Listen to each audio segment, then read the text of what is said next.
I think for some extraordinary reason it's still acceptable for young people to be prejudiced and racist against travellers.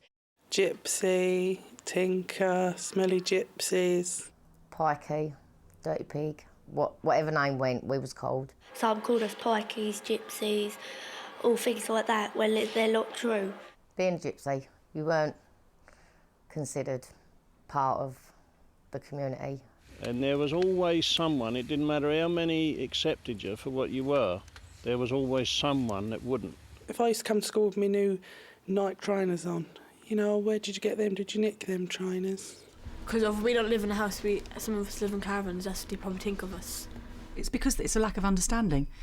The student who has bullied will not know why they're bullying. It'll just be a stigma. They've heard a phrase, they've heard this nasty word, and we want to eliminate it.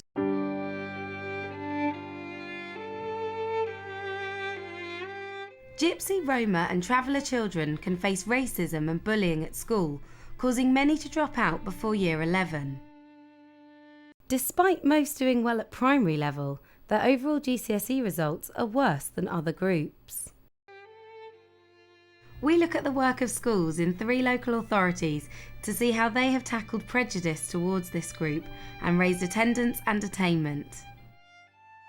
Well, they are the lowest achieving group, and which is why we need a special focus on affirming their ethnicity, celebrating their culture and providing them with the kind of experience in school which is going to see them improving in terms of standards of achievement. One of the things that we spend a lot of time doing is building up trust, building up positive relationships with the community. I think we need to do more and more work with schools, looking at stereotypes, looking at feelings and how people react, and celebrating the strengths of the traveller community. When I was younger, I did used to get a few name callers and that. You can't really do much, can you, when there's a big gang of them? We do get really upset about it, and that's when we lash out. I used to hit the person that called me the name. But I can't do it. It's not funny, man. 9 times out of 10, we were blamed for causing the trouble, but we weren't. All we were doing was just standing up for our own rights, and because we were the gypsies, we were the ones that came into school, we were the ones that caused the fights, the name calling, but they didn't see it from our point of view, that we were the ones that were being bullied, and we were outnumbered at least 50 kids to 1. One of the ways to reduce racism directed towards this group is to increase awareness and understanding of the traveller heritage.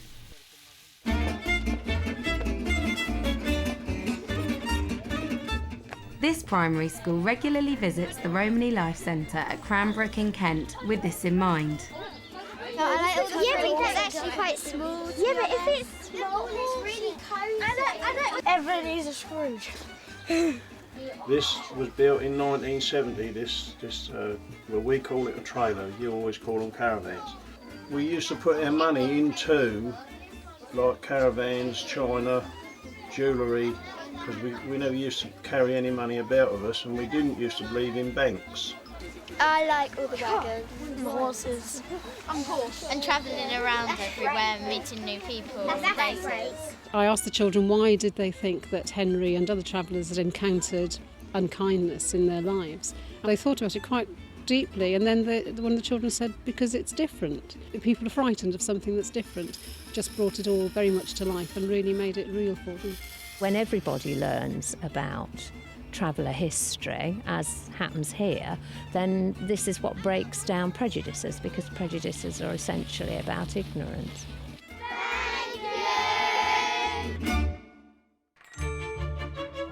Travellers' children are often seen as being different, even before starting school, because most don't have any experience of playgroup. To encourage attendance at nursery, Hertfordshire has produced a booklet. The photographs in the book that we produced are all travellers, and this immediately has an enormous impact. Families recognise the children. It gives us a great entree into gaining their confidence. In Brent, an on-site nursery for traveller preschoolers provides the same sort of play experiences that children from other communities enjoy. They're learning lots of skills like sharing, like listening to each other. And what I've seen is that once they've left the provision and gone on to mainstream, they've settled in very, very well in school. Developing pride in their traveller background can reduce the dropout rate in years 8 and 9. John Kelly Girls Technology College pupils have produced an Irish Travellers booklet celebrating their unique way of life. Because a lot of staff, a lot of new teachers don't know about the Irish traveller community, as I didn't when I first started out, I thought it was important to educate the teachers about the travelling community. But like we've often had like teachers, what I have anyway, and like students come up to me and suppose where do you travel, how far do you travel, do you love travelling around the world? And I'm just like, yeah, I travel around the world, but really I don't. They need something like this to help them, show them what we're really like about. I asked the girls to make a booklet and I asked them what they would like in it so that other people would know about them and about their culture. So they came up with religion, about the site where they live and about their general lives. And it can go far beyond that. It can go into their fashion world, it can go into their expectations and aspirations, but it's about them going back to their grassroots and being very proud of them. It's gone down very, very well with the other children, and that has really gone a long way to forging really good relationships that the children have with their peers. Back in Kent, the Romany Life Centre has proved the inspiration for an even more ambitious teaching aid. A film called Cushti Achin Tan, meaning a good place to stay, was made by pupils from the nearby Angley School. It's called Cushti Achin Tan because one of the important things as well is to affirm and celebrate the traveller language. We've done a lot of travelling around with a wagon. We'll go mostly to Kent, fruit picking, nut picking and things like that. It'll get like people more interested in the culture, like in schools and stuff like that when they see it, and other people. They all have different types of brackets. Some were carved on both sides, some were only on one side, some were more ornate.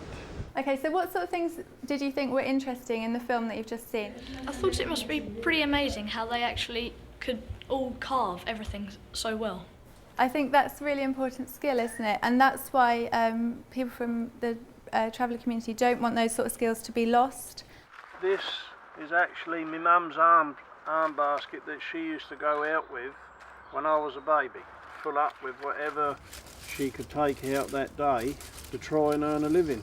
And you get someone come out, the gorgeous come out, go away, go away. I thought it was a bit harsh how they just kicked all those, if they were trying to sell you something, they said, shoo, go away. One boy said it was horrible when they walked to the door and people would shoo them away. I thought that was good because they were taking it all in. I felt it was an absolutely excellent way of getting across that they are, yes, they are different from us in many ways, but also the similarities. At the time that it was produced, the biggest plus was the fact that every traveller parent of children in school came into school to see that DVD presented. And I think that says it all in itself, doesn't it? The fact that it bridged that gap. In the past, these parents themselves often missed out on education, especially at secondary level. Everybody had to work, children as well. I worked from as long as I could remember, always had to work. So I didn't get to go to school. I did go on to secondary school, but I was only there for a month. I was 12 and a half when I left school. And from then on I never had no idea at all what I was going to do. My mum pulled me out, and that's it. I'm used to working in schools where they don't go further than year 9. To get them actually to year 9 has been really very, very difficult. What I've done is basically not bend rules, but be flexible as far as timetabling is concerned. There are different attendance rates for travellers, but I don't ever tell them that I expect them to come to school every single day. And the girls can see the benefit of that because obviously they're not singled out as being treated differently. If we get treated differently now, we're going to think we're different to other people and they're going to think we're different as well, but we're really not. We're like the same. So we don't really want to be treated different, just want to be treated the same. Here at John Kelly, we've got girls going up into year 11.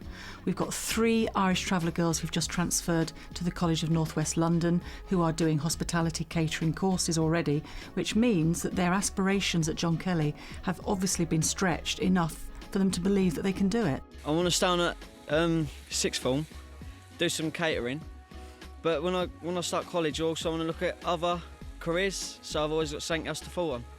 Lydia left secondary school after a few months barely literate. Now she's 22 and a successful learning support assistant working with her traveller community. Now I'm doing a level 1, bottom half of my GCSEs next month, so I can't wait to do that. I'm doing a teacher's assistant MVQ level 3 course, and you know, I've just come on so much and come so forward. To be honest, I look back at where I was and I just, you know, I don't know how I've done it. Because her own education was so rudimentary, Mignonette is especially keen for her children to succeed. Say hello to the camera. No. Monica's 11, she's completed primary, she's now on to secondary, which after that she's going to go to college and university. She wants to be a vet. Mignonette, she's 7 next month. Wants to be a dancer on telly, so I'm not going to stop them. I'll push them. I'll not pull them out. No way. Travellers' children often flourish at primary, but unless supported, they can struggle at secondary level. Primary was really, really good. I really enjoyed it. The teachers were used to travellers. But then moving on, when I was about 12 to secondary school, we had big problems there with name calling, and they didn't know anything about travellers. And it wasn't only the children, it was teachers as well. I think transition is another key issue, that in year 6 the children have developed really good relationships with their teacher who they see for all the day. But once they go into secondary school, they're having to forge new relationships with lots of different adults. Some of the strategies we've used is supporting children at Key Stage 2, at the SATs, just before SATs, giving them some extra support, not just travellers, but often other youngsters as well, in order that they go into secondary education reaching level 4. Well, we have taster days in June, and all the students come from the primary schools. So if there's 3 travellers coming with one of our feeder primary schools, they come just like any other student. And we also hold a summer school, and we have some students from the traveller group come in the summer holidays, so they get used to coming in the building and they're not thinking this is alien to me, but they're included with everybody else. We don't do it just for the travellers, we do it for them all. Now, if schools don't invest their time in doing that with traveller children, then the result is that you'll see a fall off in attendance, and then you'll see issues in terms of children feeling isolated and not being able to forge meaningful relationships in schools. Thank you.